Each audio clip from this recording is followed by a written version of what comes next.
Am I the a-hole for breaking up with my girlfriend when her kid called me names and she didn't tell him to knock it off? My ex-girlfriend Heather and I are both teachers. I'm 48, she's 34. We got together when I was 44 and she was 30. I've known her son since he was 11, and I have no biological children, just getting the facts out of the way. I've had a polite relationship with her son for the 4 years I've known him. He's a good kid, and I think he'll be a good man. His biological father, Dan, is a waste of skin. He is 35. He was also a student of mine when he was in middle school. This is important. Dan met Heather when they were away at college, in a different city from where I've spent my entire career. Dan Jr. wasn't really a problem for most of our relationship. His dad was and is a jerk, but not more than most. Then Heather and I started talking about getting married. All of a sudden, Dan Jr. started mouthing off and misbehaving, saying things like I couldn't replace his dad. He became confrontational. I'm a teacher. I've seen many of my students go through this. I talked to Heather about getting him some therapy and also suggested family therapy. She has seen this in her students too, so she should know what he needs. Just after Christmas break, he started calling me a PDF file. That's the kind of thing that could end my career. I talked to Heather about it, but she said he was just working through his emotions. I said I understood that he was angry and confused, but that some words could lead to severe consequences. She refused to see my position. I brought it up in counseling, and she still defended Dan Jr. He said it again in therapy. He said I could have been her teacher when she was in elementary school. While that is technically true, I never met her until she was 30. She was a whole adult with a child. I can't take any chances with my job, so I broke up with her and moved out. She thinks I'm overreacting. Her parents think we just need to slow down and give her kid a chance to catch up. I miss her, but like I said, I can't have that word associated with me, and she couldn't control her kid. Am I being an a-hole? Now for the top comments. Not the a-hole. Emotions aside, both Junior and his mom need to understand the severity and seriousness of that accusation. You're protecting yourself and the career you've built. I wouldn't expect a kid to instinctively understand that words can have severe consequences, but his mom seems unwilling to teach that lesson. You're putting yourself out there, and in marriage you'd be stepping into a father-like role. It seems like she may not be as serious about that responsibility as you are. I also wonder how often Dan Jr. sees his father, and whether he may be putting those ideas and words in his head. It's shocking that his mom is also an educator. He's 15. He knows that accusing someone of being a pedo ain't gonna lead to anything good. Yep, he knows exactly what he's doing at that age. Fine, he won. Hope he's out of the picture. I once dated a single mom with 2 kids, a 3-year-old girl and a 5-year-old boy. They were great kids, but very undisciplined. She would tell the boy to stop messing with merchandise, and that if he didn't stop, he would have to hold my hand. So far, so good, right? Limits on misbehavior and consequences. The problem was that she would never follow through. Not only that, but when I took his hand and he tried to pull away, he claimed I was hurting him. He was hurting himself by trying to pull away so he could continue disobeying his mother, but she yelled at me for it. There were similar incidents almost every time the 4 of us went out somewhere. Another time, her little girl ran off toward the street, ignoring her mother's pleas to come back. I had to run and catch her before she reached traffic. Her mother just hugged and kissed her and told her she should listen to Mama. No consequences, even with life-threatening behavior. I realized that I would never have any control over my own household if I married her. So after several similar incidents, I broke up with her. I still loved her, but I knew we could never make a happy home together. Sometimes love is not enough, not the a-hole. Very similar situation with me too.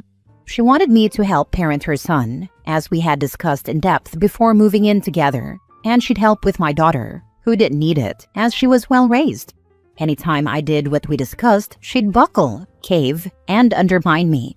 When his behavior at school was truly terrible, she'd talk to me and ask my advice. We'd spend hours making plans, schedules, sticker charts, you name it.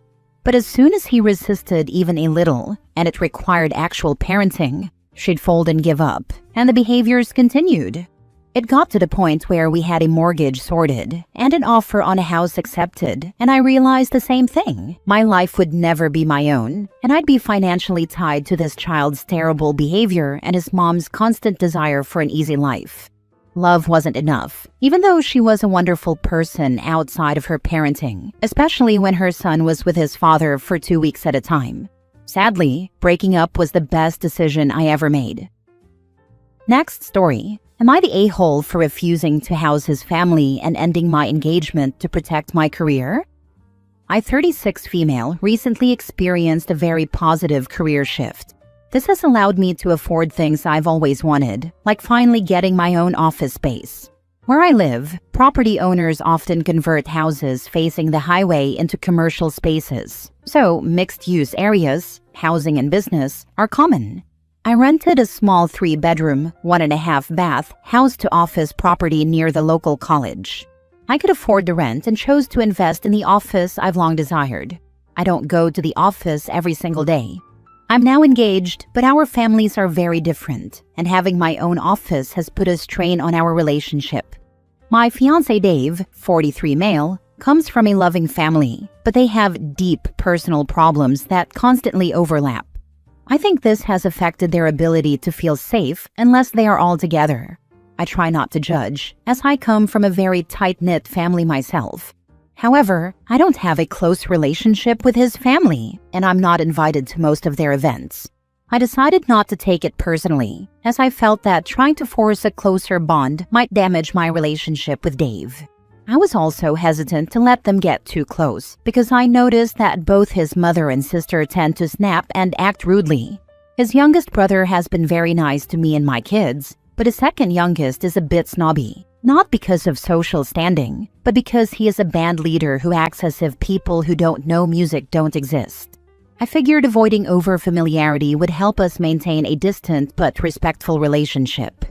Fast forward to our engagement.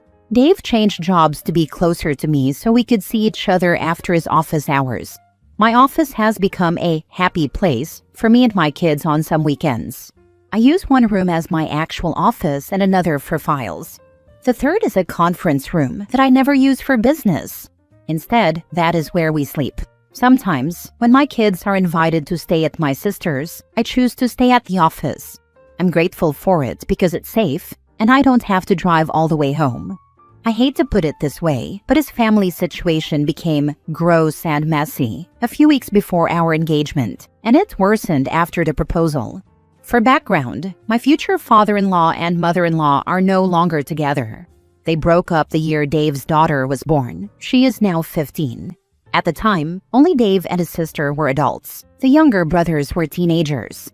Dave had to take his entire family in. He still keeps the same 2-bedroom apartment, and this affected his previous marriage. His ex-wife complained, so he told his mom to move out. Later, his ex-wife and sister-in-law had loud arguments, and she even had a screaming match with his mother. That relationship is now completely non-existent.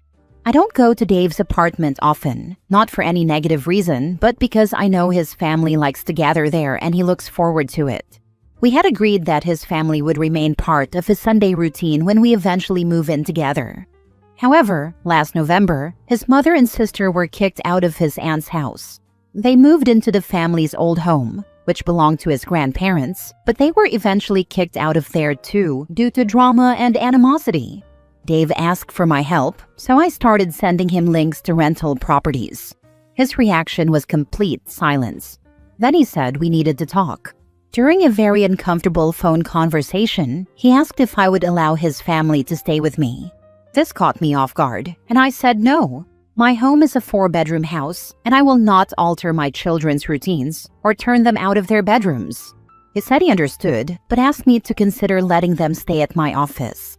I again said no. He kept bringing it up for days, until I told him that his request felt imposing and would literally take away my peace of mind. I mentioned not wanting to cause issues with my landlord, and I expressed my firm boundary regarding my privacy and career. I keep sensitive files and client information there. Even with locking cabinets, I have signed NDAs and cannot risk it. I am finally at a point where my career is growing as planned. His 2 brothers don't have a place to live either. The youngest was asked to never visit again by his girlfriend's parents. They have 2 kids together and she lives with her parents after he started spending the night. The other lived with his mother but bounced around a lot, and I don't know the whole story. Dave got fired up, raising his voice, red-faced, and not letting me talk. He went from sounding offended to showing a lot of anger, and he yelled at me. I ended up crying, which only made him angrier. This happened at least twice in 1 week. Eventually, we both agreed we needed to talk because the conversation had gone off the rails. I tried to compromise. I suggested helping his younger brother by perhaps renting him a room. Dave seemed okay with this but remained anxious.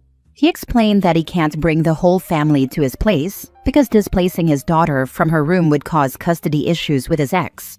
I tried to stay calm, but I told him he wasn't being fair. We are talking about 4 adults, plus his sister has 2 kids. His 2 brothers would also likely want to bring their daughters to visit. They have back child support payments, and Dave keeps saying that finding a place to live would help them complete those payments. Furthermore, no one was mentioning rent, and I lost my patience and asked him about it. He started shaking his head, as if I were a terrible person for asking. His mother doesn't have a job and needs to get back on Section 8, as does his sister. He says the wait time is challenging, which I believe, but I cannot sacrifice my professional and personal life for this. Things had seemingly calmed down for a few days because I avoided bringing the subject up. However, Dave has completely shut down sexually. He says he's not a sex machine and that he has a lot on his mind. I respected that until he told me he will never forget how I abandoned him during a time of hardship.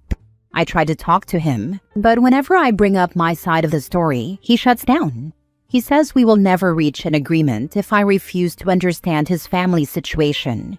He has also claimed that I am materially different from who he thought I was and that he needs a partner who is loyal to him. He repeats this constantly. I go back and forth between not knowing what to say and feeling full-blown resentment toward him for trying to force me into something I don't want to do. He claims that the fact that I feel forced proves I am only in the relationship for the good times. My sister is furious with him because she caught me crying. She asked if I wanted to rent a house for them just to end the feud, but that feels even worse. It would set me back financially. The entire purpose of my previous sacrifices was to find stability. I would be in a situation where they get whatever they want, despite having excluded me in the past. I reminded him that I am the only responsible parent my children have. He says he loves my kids and understands that, but insists that I need to put myself in his shoes. I'm very hurt and very confused because this has even affected the way he speaks to me. Also, I've been very active in his daughter's life without creating problems with her mother. I'm the primary adult helping her with schoolwork because she says her mother is too strict and Dave isn't very academic. I also stayed up with Dave for months while he was trying to get his small business to take off. I helped contact potential clients, wrote proposals, and pretty much acted as his main support system when his business partner sent an FU text and announced the termination of their agreement. I'm mentioning this because I've tried to be a good partner, and I don't know if his family's current situation is making him hate me as a defense mechanism. I can't mention this to him because he gets very upset. I'm at the end of my rope. I love this man to pieces, but I felt I had to put ending our engagement on the table. His reaction scared me. He became physically ill, crying and shaking. He told me he understands me, but in the same breath he said that I am weaponizing my new income level and our relationship against him. He's offering to go to couples therapy. I know therapy could be a great tool, but I'm afraid of ending up in a situation where my career becomes a permanent sore spot. Would I be the a-hole if I go through with it without giving him any further chances? I have a lot of doubts here, and any input would help. What is he bringing to this relationship?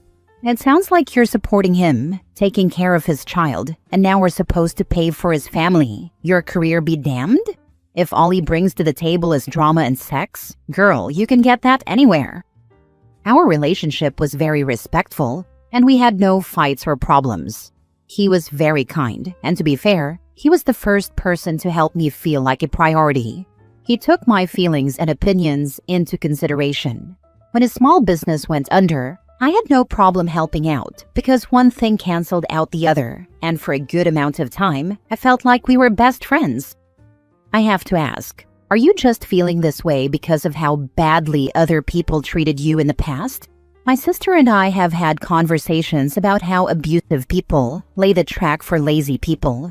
If you came from relationships where someone put their hands on you, of course you're going to think the next person shoots the sun, moon, and stars, just because they're not knocking your head in between the washer and dryer. He sounds terrible.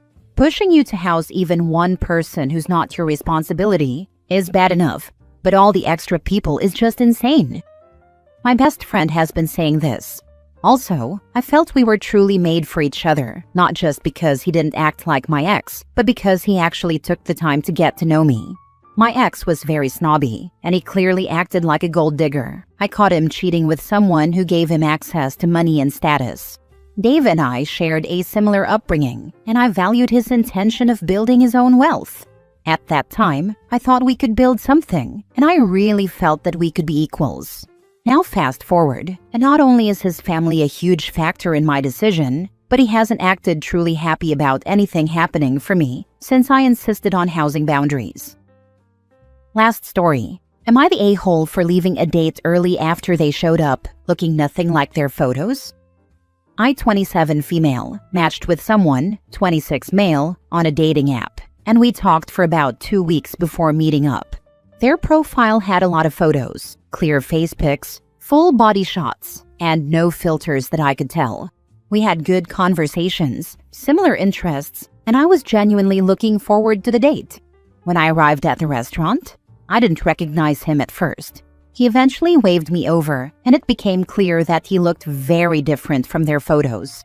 Not just different angles, but clearly much older photos, and a pretty big difference in appearance overall. I tried to be polite and stayed for about 20 minutes. We made small talk, but I couldn't shake the feeling that I'd been misled. I ended up telling him that I didn't feel a connection and that I was going to head out. I paid for my drink and left. He later messaged me saying it was rude and hurtful to leave early, and that attraction can grow if you give it a chance. A friend of mine said I should have just stayed for the full date since I was already there, and that leaving early was shallow and embarrassing for him.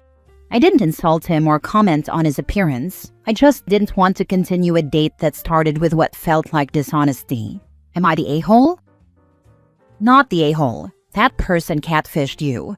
His message is essentially admitting that his intention was to lead you on with a false idea of what he looked like, hoping that if you appreciated his personality enough, you would grow to be attracted to him physically as well. He was dishonest, full stop. Starting a relationship with a lie is a recipe for disaster. Why do people do this?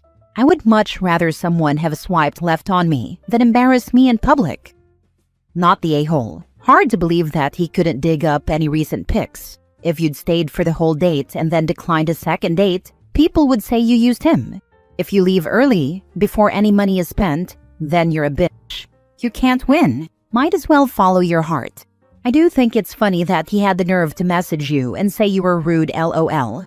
You could have told him that you were trying to spare his feelings, since he is obviously insecure enough to use old photos that flatter him. I had a friend who showed up for a date, and the person was using his brother's photos in his online profile, not the a-hole. I had a friend go on a date, and the guy was as old as her father. He was using photos of himself from 20 years ago.